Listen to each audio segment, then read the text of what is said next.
Lieutenant, thanks for being with us. As always, great to see you, my friend. Pleasure to be with you, Dennis. First question today. You were in police for 43 years. That's a long time. What kind of reforms and changes did you see in your career?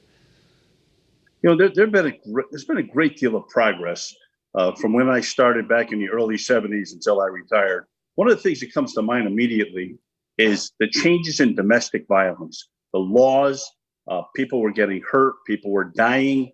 Our legislators got together, government officials got together, police training was enhanced. There was even a commission that was formulated to maintain and continue to ensure that there were no additional changes needed. And to this day, that commission is still in place to ensure that that continues to move forward in the 21st century.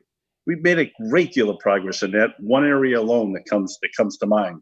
If Governor Lamont asked you what kind of reforms we need going forward, what would you tell him? I think we need to be totally honest and you know, just talking in generalities of bringing people to the table and talking this, that, and the fifth thing, that's all good and that's all necessary. Okay, but for a long, long time, police have been asked to do a multitude of things that they were not experts in. It could be dealing with mental health issues, with homeless, you know, certainly with many, many different things, but they did the best they could. I think one thing that people don't realize that law enforcement officers go to in-service training just like doctors and nurses do every single year. And that training is important.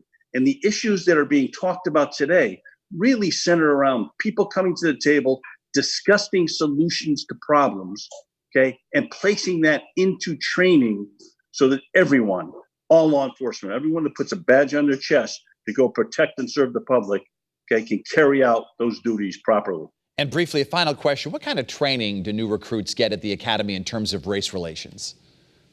They get a great deal of training. We cover, you know, one thing, Dennis, that it's important, and it might not seem important to a lot of people, but young troopers, for example, have to learn the code of honor by heart. They have to be able to recite it. In the code of honor, it says, I will be loyal to my superiors, enforcing the law, and without discrimination as to class, color, creed, or condition, without fear or favor. All law enforcement officers need to abide by that law. That will solve a lot of issues in every type of working relationship that we have with all the people in the state of Connecticut. They're our customers. They're the people that we're sworn to serve. Lieutenant Paul Vance, we always appreciate your insight on this very sensitive topic. Thank you so much, sir. Thank you, sir.